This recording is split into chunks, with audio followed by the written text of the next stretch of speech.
Majestic ಇಂದ railway ಇದು airport ವರೆಗೂ ಇಲ್ಲಪ್ಪ, ಅದು ಸುಮಾರು ಹಳೇದ್ರಮ್ಮ.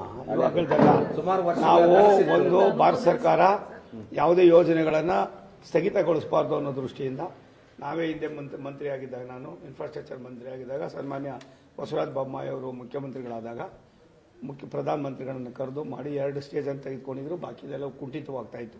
ಅದಕ್ಕೋಸ್ಕರ ಲಾಜಿಕಲ್ ಎಂಡಿಗೆ ತರ್ತಕ್ಕಂಥದಕ್ಕೆ ಒಂದು ತೀರ್ಮಾನವನ್ನು ರಾಜ್ಯ ಸರ್ಕಾರ ಕೇಂದ್ರ ಸರ್ಕಾರ ಎರಡೂ ಕುಳಿತುಕೊಂಡು ಮಾಡಿದ್ದಾರೆ. ಇದೊಂದು ಒಳ್ಳೆಯ ಅಭಿವೃದ್ಧಿ ದೃಷ್ಟಿಯಿಂದ ಒಳ್ಳೆಯ ಬೆಳವಣಿಗೆ. ಈ ಬೆಳವಣಿಗೆಗೆ ನಾವೆಲ್ಲರೂ ಕೂಡ ಸಹಕಾರ, ನೀವು ಕೂಡ ಸಹಕಾರ ಕೊಡಬೇಕಾಗ್ತದೆ. ನೋಡೋಣ, ನಮ್ಮೆಲ್ಲ ಇನ್ನೂ ಇವಾಗ ತಾನೇ ಆಗಿದೆ. ಒಂದು ಮೀಟಿಂಗ್ ಮಾಡ್ತೀವಿ. ಮೀಟಿಂಗ್ ಮಾಡಿ ನಾನು ಕರೆದಿಲ್ಲ, ಇನ್ನು ಕರೆದು ಹೊಸ MD ಬಂದಿದ್ದಾನೆ. ನನಗೂ ಕೂಡ ಇನ್ನೂ ಒಂದು ಸಾರಿನೂ ಕರೆದಿಲ್ಲ. ನಾನು MB ಪಾಟೀಲ್ ಹತ್ರನೂ ಮಾತಾಡ್ತೀನಿ. ಅವರು ಕೂಡ ಇನ್ಫ್ರಾಸ್ಟ್ರಕ್ಚರ್ ಮಂತ್ರಿ ಇದ್ದಾರೆ. ನಾವಿಬ್ಬರು ಕುಳಿತುಕೊಂಡು ಒಟ್ಟಿಗೆ ಸೇರಿ ಇದನ್ನು ಯೋಜನೆಯನ್ನು ಯಾವ ಮಟ್ಟಕ್ಕೆ ತಗೊಂಡು ಹೋಗಬೇಕು, ಎಷ್ಟು ದಿನದಲ್ಲಿ ಮುಗಿಸ್ಬೇಕು, ಇದೆಲ್ಲವನ್ನು ಕೂಡ ವ್ಯವಸ್ಥಿತವಾಗಿ ಮಾಡ್ತಕ್ಕಂಥದ್ದಕ್ಕೆ ಪ್ರಯತ್ನ ಮಾಡ್ತಾರೆ. ಬೆಂಗಳೂರು ವಿಶ್ವದಲ್ಲೇ ನಿಮಿಷ ತಾಳಪ್ಪ, ದೇಶದವರೆಲ್ಲ ಬೆಂಗಳೂರಿಗೆ ಬರ್ತಾರೆ. ಏನು ಮಾಡೋದು? ಈ ವಿಶ್ವದಲ್ಲಿ ಯಾರಿದ್ರು ಕೂಡ ನೀನು ಒಂದು ಸಾರಿ ಬಂದೆ ಅಂದರೆ ಅದು ಬಿಟ್ಬಿಡ್ತೀಯ ನಿಮ್ಮ ದೇಶನ, ನಮ್ಮ ದೇಶ ಬಂದಿರ್ತೀಯ.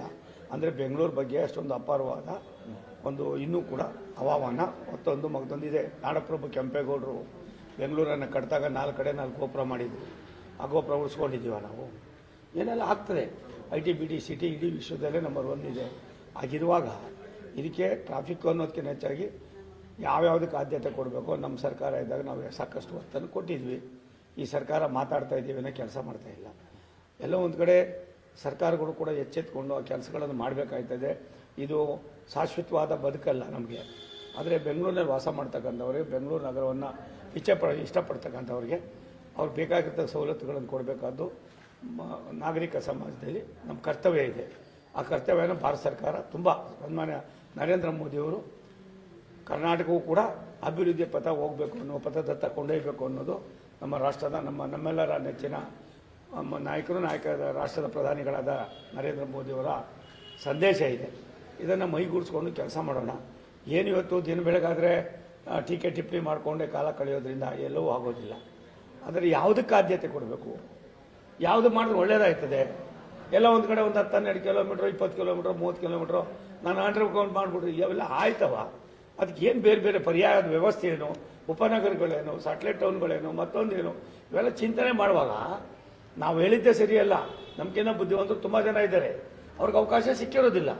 ಸಿಕ್ಕಿರೋ ಅವಕಾಶ ಅಂತ ಬುದ್ಧಿವಂತರನ್ನು ಉಪಯೋಗಿಸ್ಕೋಬೇಕು. ರಾಷ್ಟ್ರದ ಪ್ರಧಾನಿಗಳ ಒಂದು ಆಶಯ ಇದೆ. ಬೆಂಗಳೂರು ವಿಶ್ವದಲ್ಲೇ ಇವತ್ತು ಮೇಲ್ಭಾಗ ದರ್ಜೆಗೆ ಹೋಗ್ತಾ ಇರ್ತಕ್ಕಂಥ ನಗರ ಇದೆ. ಈ ನಗರದಲ್ಲಿ ಯಾರು ಎತ್ತರ ಅನ್ನೋದಕ್ಕಿಂತ ಹೆಚ್ಚಾಗಿ ನಗರದಲ್ಲಿ ಬರ್ತಕ್ಕಂಥ ಎಲ್ಲರಿಗೂ ಕೂಡ ಸಮಾನತೆಯ ಸವಲತ್ತುಗಳು ಸಿಗಬೇಕಾಗಿದೆ. ನೆಮ್ಮದಿಯ ಜೀವನ ಆಗಬೇಕಾಗಿದೆ.